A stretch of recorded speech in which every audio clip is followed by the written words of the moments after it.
Imagine someone takes your deepest, most spiritual words meant to express a sacred union with the divine, and strips them of their religious context, repackages them in pastel colors, and turns them into Instagram captions.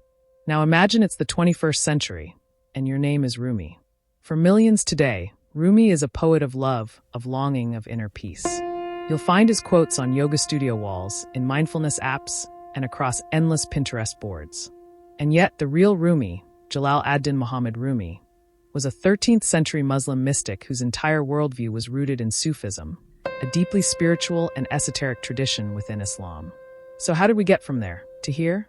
In today's video, we're taking a long, honest look at how modern translations and popular adaptations have reshaped, misinterpreted, and sometimes outright appropriated Rumi's original spiritual message.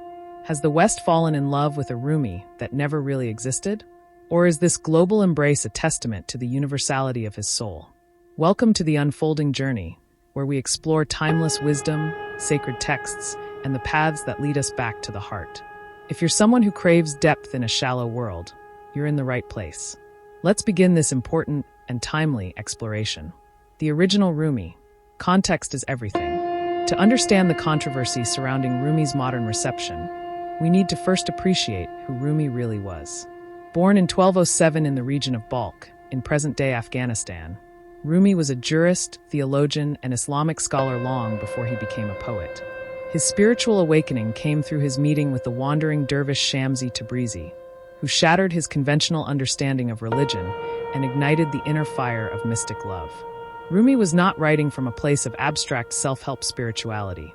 He was deeply embedded in Sufi Islam, a tradition centered on the heart's direct experience of God. His poems, especially in Divan-e Shams and the Masnavi, are drenched in Quranic imagery, references to Islamic theology and Sufi metaphysics. To remove that context is to remove the essence of what made his poetry so transformative in the first place. Translation or transformation. The role of Coleman Barks. No discussion of Rumi's global popularity is complete without mentioning Coleman Barks, the American poet widely credited with popularizing Rumi in the English-speaking world. But here's the twist. Barks doesn't speak or read Persian. His versions of Rumi's work are based on earlier English translations, which he then reimagined in free verse. The result? Beautiful lyrical poetry, yes, but also a deeply filtered version of Rumi, stripped of its Islamic framework. Let's look at an example. Original, contextual translation. The lover is a veil on the face of the beloved. The beloved is the light of the heavens and the earth. Barks' version. The minute I heard my first love story, I started looking for you. The second is lovely, no doubt, but it removes the theological grounding, the allusions to God as light, to the beloved as divine presence. Rumi's intense devotion to God, often expressed through metaphors of romantic love, gets flattened into vague sentimentality. This isn't just poetic license. It's a spiritual erasure, the appeal and the risk of the secular Rumi. Why has this decontextualized Rumi become so popular in the West? Simple, he fits. He fits into wellness culture. He fits into self-help. He fits into yoga, mindfulness, and even corporate leadership seminars. In a world starving for meaning but skeptical of organized religion, Rumi becomes the safe mystic. He talks about love and unity, but without dogma. He's spiritual, but not religious. Deep, but not demanding. But there's a danger here. By stripping Rumi of his Sufi roots, we risk turning him into something he never was, a guru of vague positivity. The fire of his mysticism is replaced by the lukewarm comfort of motivational quotes. And worse still, this process of decontextualization is not just distortion, it's appropriation. Cultural appropriation versus global appreciation. Let's talk about it directly. Is the modern Western embrace of Rumi cultural appreciation or appropriation? Here's the line. Appreciation occurs when we engage deeply with a tradition, honoring its history, culture, and people. Appropriation is when we extract what we like and discard the rest, especially when those elements come from historically marginalized or colonized cultures. When Rumi's Sufi, Islamic identity is ignored, or worse, deliberately erased, it becomes a form of spiritual colonialism. His words are loved, but his faith is not. His beauty is cherished, but the tradition that gave birth to that beauty is sidelined. As writer Rosina Ali notes in her powerful New Yorker piece, The Erasure of Islam from the Poetry of Rumi, The sanitized Rumi reflects more about modern consumers than about Rumi himself. This isn't to say Western readers should avoid Rumi. Quite the opposite. But we must engage with him honestly and respectfully, by seeking translations that preserve his voice, context, and intention. The universal spirit of Rumi, still intact? Now, let's complicate the picture. Despite the misappropriations and mistranslations, Rumi's popularity across cultures isn't entirely a tragedy. It also speaks to something real, the universal longing in his words. Rumi speaks the language of the soul. His metaphors of love, union, longing, and loss transcend cultural barriers.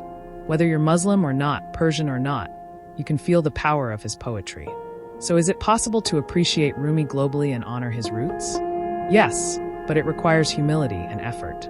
It means reading scholars like Fatma Keshavarz, Jawed Mojaddedi, or Franklin Lewis, who offer accurate, nuanced translations of Rumi's work. It means learning about Sufism, about the Quranic verses he echoes, about the symbolism of the dervish's dance. It means honoring not just the poet, but the path. Rumi's relevance in a postmodern world. Despite all of this, Rumi remains deeply relevant today. Why? Because at the heart of his message is a truth that speaks to all of us. You were born with wings. Why prefer to crawl through life?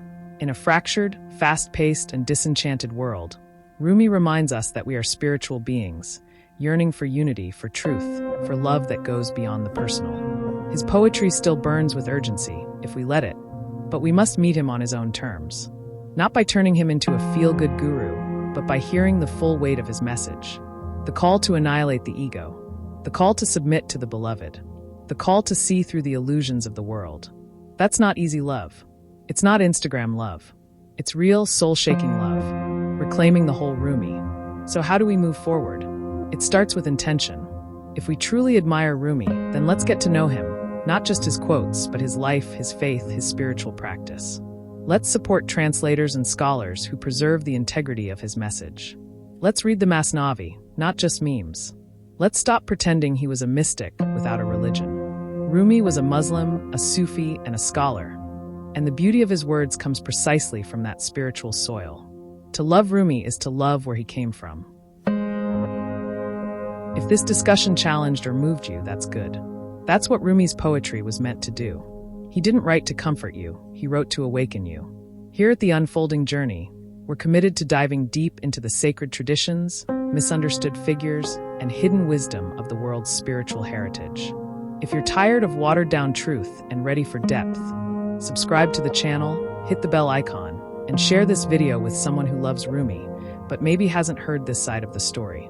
And as always, I'll leave you with a quote from the real Rumi. Don't get lost in your pain. Know that one day your pain will become your cure. Until next time, stay open, stay curious, and stay true.